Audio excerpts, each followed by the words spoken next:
إلا إبليس أبى فقلنا يا آدم إن هذا عدو لك ولزوجك فلا يخرجنكما من الجنة فتشقى إن لك ألا تجوع فيها ولا تعرى وأنك لا تظمأ فيها ولا تضحى۔ حضرت آدم علیہ السلام کے واقعے کا وہ حصہ کل شروع ہوا ہے جس میں اللہ پاک نے انہیں جنت کا ایک پھل کھانے سے منع فرمایا اور وہ جنت کا پھل کھا بیٹھے، جس کی وجہ سے انہیں جنت سے اللہ پاک نے انہیں اور ان کی بیوی کو نکال کر دنیا میں بھیج دیا، زمین میں بھیج دیا، جس کے نتیجے میں یہ ساری دنیا کیا ہوگی؟ آباد ہوگی۔ یہ ان کے واقعے کا تقریباً آخری حصہ سمجھو، آخری حصہ ہے۔ اس پر کل تمہیدی بات بیان ہو چکی ہے کہ اللہ پاک نے جنت کی خوبیاں اور جنت کی خصوصیات بیان فرمائیں کہ جنت میں آپ کو کھانے پینے کی، لباس کی اور رہائش کی یہ ساری سہولتیں بغیر مشقت کے حاصل ہوں گی۔ خیال رکھنا کہ یہ شیطان تمہارا دشمن ہے، تم سے وہ درخت کے پھل کھانے والی غلطی کروا کر تمہیں کہیں یہ جنت سے نکال نہ دے۔ اگر جنت سے نکل گئے تو پھر فتشقا، پھر مشقت پہ پڑ جاؤ گے، اور یہ ساری چیزیں دنیا میں ملیں گی لیکن بڑی مشقت کے بعد جا کر کے ملیں گی۔ یہ کل کی ساری بات کا خلاصہ ہے۔ اب آگے چلنے سے پہلے آج ایک بڑی اہم بات، یہ جو قرآن کی آیت ہے نا، آپ کو میں نے عرض کیا کئی دفعہ یہ ذکر آیا کہ قرآن اللہ پاک کی کلام ہے، اور کلام الملوک ملوک الکلام، بادشاہوں کا کلام جو ہوتا ہے وہ کلاموں کا بادشاہ ہوتا ہے، اور پھر ایسے بادشاہ کا کلام جس نے ساری دنیا میں بولنے والے پیدا کیے، ان کو بولنے کی طاقت عطا فرمائی، ان کو بولنے کا ڈھنگ اور سلیقہ عطا فرمایا، اس بادشاہ کی کلام کیسی ہوگی یہ ہم سوچ بھی نہیں سکتے۔ علماء نے لکھا سارے علوم قرآن میں جمع ہیں، ولیکن تقاصر عنہ افہام الرجال، آدمیوں کی جو سمجھ ہے نا، ان کو سمجھنے سے کیا ہے، قاصر ہے، وہ علوم سمجھ نہیں سکتے۔ تو قرآن بڑی عجیب کتاب ہے۔ یہ جو آیت ہے نا، اس آیت سے امام قرطبی رحمہ اللہ نے ایک عجیب مسئلہ جو ہے نا نکال کر کے بیان کیا ہے، وہ مسئلہ آپ کو سنانا تھا، اور گھروں میں جا کے بیویوں کو بھی وہ مسئلہ کیا کرنا ہے، سنانا ہے۔ انہوں نے کہا کہ عجیب بات ہے، فَقُلْنَا يَا آدم، ہم نے کہا اے آدم، إِنَّ هَذَا عَدُوٌّ لَكَ وَلِزَوْجِكَ، یہ شیطان تیرا بھی دشمن ہے اور تیری بیوی کا دشمن بھی ہے۔ فَلَا يُخْرِجَنَّكُمَا مِنَ الْجَنَّةِ، یہ دشمنی کی وجہ سے کہیں تم دونوں کو جنت سے نہ نکال دے۔ یہاں تک تثنیہ کا صیغہ ہے، آدم علیہ السلام کے ساتھ بیوی کو بھی اللہ نے شریک کیا، شیطان کی دشمنی میں بھی اور جنت سے نکالنے میں بھی، لیکن آگے فرمایا کہ جنت سے تم دونوں نکلے تو فتشقا، پھر تو مشقت میں پڑ جائے گا، کہنا تو دونوں مشقت میں پڑ جاؤ گے. فتشقیان تثنیہ کا صیغہ ہوتا، آگے بھی یہی ہے. ان لک اللہ تجوع، افا کے سارے صیغے مفرد. تو اس سے امام قرطبی رحمہ اللہ نے لکھا ہے کہ یہ مسئلہ مستنبط ہوتا ہے کہ بیوی کا نان و نفقہ جو ہے نا وہ شوہر کے ذمے ہے. مشقت سے کھانے کا انتظام کرنا، پانی کا انتظام کرنا، رہائش کا انتظام کرنا، سردی گرمی کے کپڑوں کا کیا کرنا، انتظام کرنا، یہ نان و نفقے میں یہ چار ہی چیزیں جو جنت میں چار چیزیں بغیر مشقت میں ملنی ہیں، اور دنیا میں یہ چاروں چیزیں مشقت. فرمایا فتش کا تو مشقت میں پڑ جائے گا، تجھے اپنے بھی کھانے کا بندوبست کرنا پڑے گا اور بیوی کے کھانے کا بندوبست بھی کرنا پڑے گا. کئی دفعہ یہ عرض کیا بھائی یہ قرآن و حدیث جو ہے نا یہ کوئی معمولی علم نہیں ہے. دنیا کے جتنے علوم اور فنون ہیں ایک تو ان کو سمجھنے کے لیے مطلوبہ استعداد کی ضرورت ہوتی ہے. کوئی بھی بڑے سے بڑا فن یا چھوٹے سے چھوٹا فن مطلوبہ استعداد نہ ہو تو آدمی وہ فن نہیں سیکھ سکتا. میڈیکل کالج میں داخلے کے لیے وہ سابقہ 12 جماعتیں اور ان میں اچھے امتیازی نمبرات ضروری ہیں. اس کو مطلوبہ استعداد کہتے ہیں. تب اس بچے کو میڈیکل کالج میں یا انجینئرنگ میں داخلہ ملتا ہے. یونیورسٹی میں داخلے کے لیے مطلوبہ استعداد کیا ہے؟ ضروری ہے. اور دوسری چیز کیا ضروری ہے بھائی؟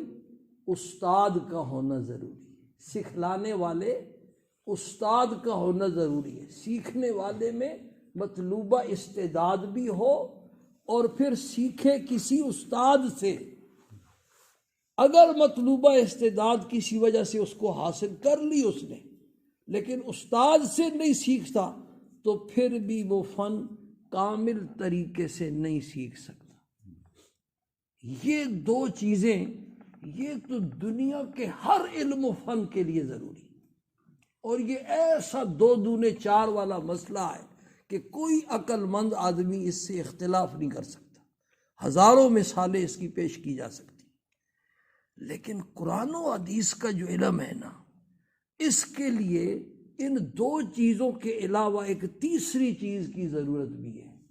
اور وہ تیسری چیز کیا ہے؟ وہ تیسری چیز یہ ہے کہ سکھلانے والا جو استاد ہے وہ مستند عالم دین ہو جس کی سند اپنے استادوں کے واسطے سے سرکار دو عالم صلی اللہ علیہ وسلم تک پہنچتی ہو.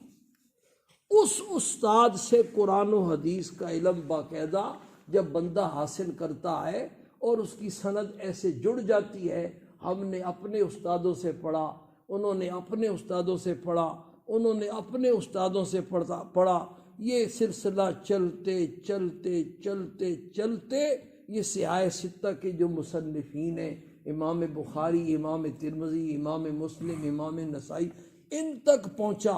اور ان کی کتاب میں پھر انہوں نے اپنی ہر حدیث کی آگے سند بیان کی کہ میں نے فلاں سے پڑھا، اس نے فلاں سے پڑھا، اس نے فلاں سے پڑھا، اس نے صحابی رسول سے پڑھا، اور صحابی رسول نے خود حضور صلی اللہ علیہ وسلم سے یہ سنا.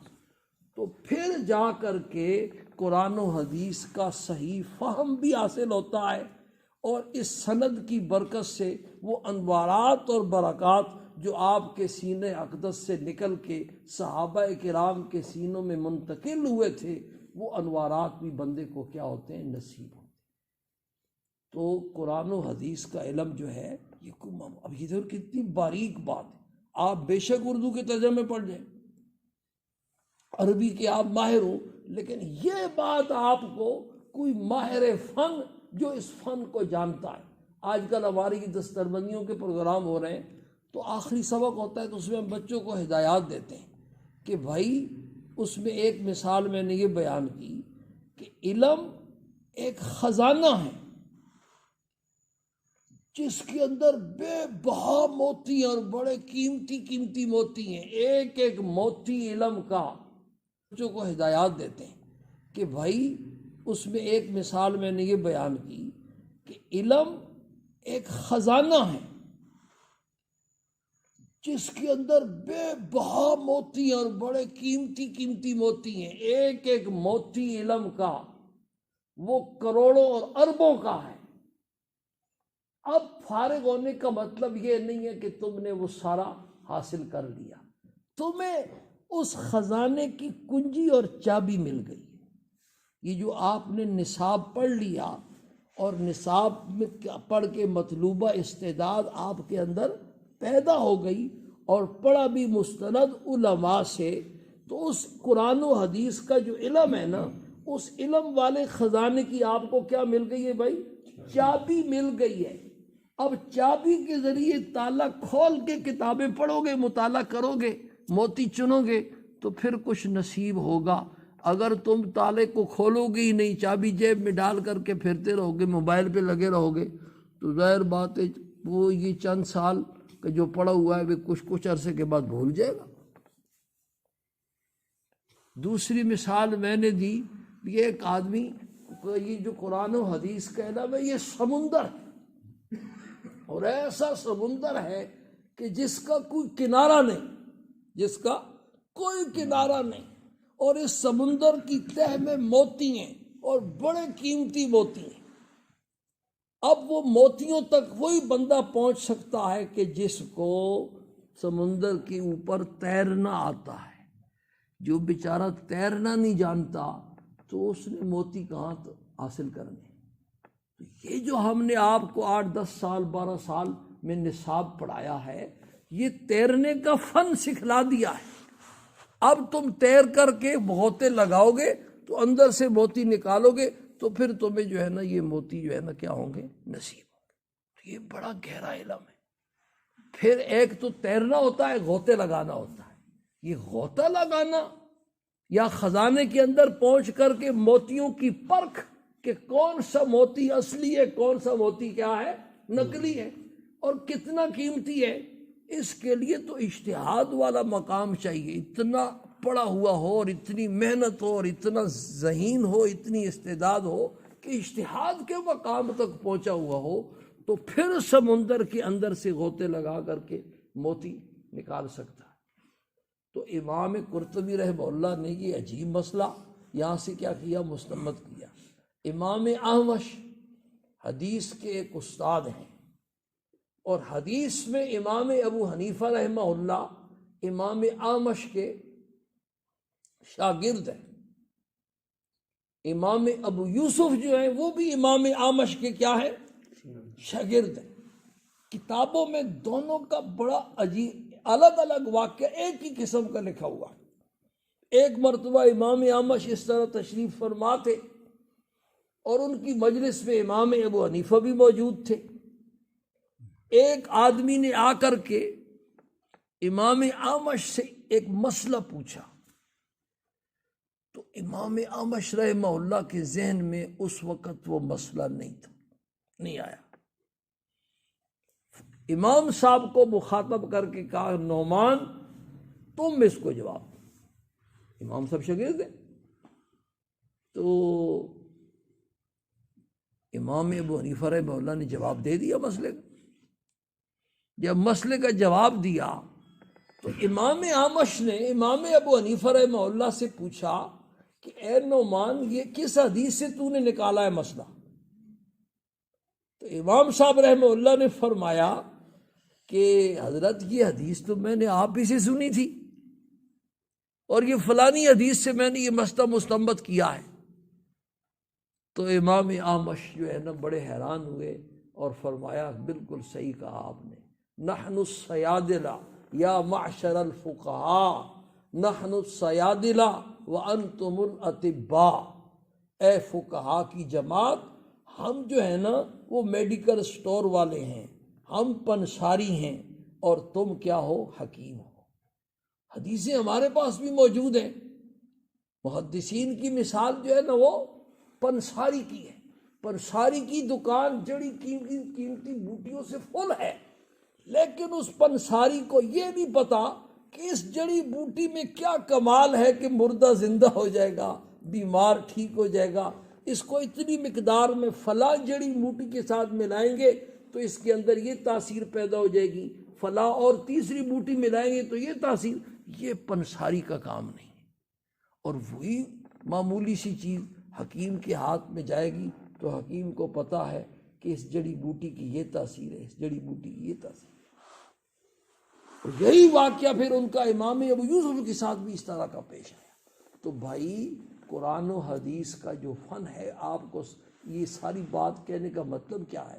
مطلب یہ ہے کہ اس کو معمولی علم مت سمجھو اور ہر ایرے غیرے کی تفسیر مت پڑھو، اور خود قرآن و حدیث کو اٹھا کر کے پڑھ کر کے اس پر عمل مت کرنا شروع کر دو۔ قرآن و حدیث تو ایک گہرا علم ہے بھائی، یا خود ڈاکٹر بنو یا کسی ڈاکٹر کی تشخیص اور تجویز دونوں پر اعتماد کر کے عمل کرنا پڑے گا، تو پھر بیماری دور ہوگی اور صحت ملے گی۔ یا خود کیا بنو، پائلٹ بنو ہوائی جہاز کی، اور یا پھر کسی پائلٹ کے اوپر آپ اب اعتماد کر سکتے ہو؟ اتنا بڑا جہاز، اتنی بڑی بلا، یہ جو ہے نا آسمان پر اڑے گی اور ایک آدمی جو ہے نا اس کو اڑا کے لے جائے گا، جان کا خطرہ ہے، بندہ ڈر جاتا ہے۔ میں خود ڈر گیا، میں تو یا خود پائلٹ بنو یا جس نے پائلٹی سیکھی ہے اس کے اوپر اعتماد کر کے جہاز میں بیٹھو گے تو پھر عمرہ کر کے آ سکتے ہو، حج کر کے آ سکتے ہو۔ یا خود انجینئر بنو، اپنے مکان کا نقشہ خود بناؤ، اور یا کسی انجینئر کے اوپر اعتماد کر کے اس سے نقشہ بنواؤ گے تو پھر تم صحیح نقشے کے مطابق اچھے سے اچھا مکان کیا کر سکتے ہو، بنا سکتے ہو۔ تو قرآن و حدیث کا جو علم ہے یہ انتہائی گہرا علم ہے، اور اس کے اندر وہی مسئلے آدمی نکال سکتا ہے جس کو تیرنا بھی آتا ہے اور غوطے لگانا بھی آتا ہے۔ جتنے یہ سابقہ بزرگ سیاہ ستہ کے یہ سارے اور بھی جتنے بزرگ، وہ دو ہی تھے، یا مجتہد تھے خود، یعنی اتنا ان کو مہارت حاصل تھی کہ اجتہاد والے مقام پر فائز تھے، خود ڈاکٹر تھے، اسپیشلسٹ ڈاکٹر تھے، اور یا پھر کسی مجتہد کے پیچھے چلنے والے تھے۔ ایسا نہیں تھا کہ بالکل آدمی ان پڑھ ہو اور اس نے کچھ بھی نہ پڑھا ہو اور وہ قرآن و حدیث سے کھیلنا شروع کر دے اور خود مسئلے نکال کر کے اس پر عمل کرنا شروع کر دے۔ یہ تو پھر آدمی کبھی اس گمراہی میں گرے گا، کبھی اس گمراہی میں گرے گا، کبھی اس گمراہی میں گرے گا۔ اللہ پاک ہم سب کو اس کی سمجھ نصیب فرمائے۔ یہ آج دوسری بات ہوگی اس واقعے کی۔ باقی جو اصل بات ہے کہ آدم علیہ السلام سے غلطی ہو گئی، انہوں نے پھل کھا لیا، اس پر بھی بعض ہمارے موجودہ زمانے کے مفسرین نے آدم علیہ السلام اور بعض انبیاء کی طرف عجیب و غریب باتیں منسوب کی ہیں۔ اس پر اصل بات کرنی تھی، وہ انشاءاللہ اللہ نے خیر کی تو آئندہ ہفتے پیر والے دن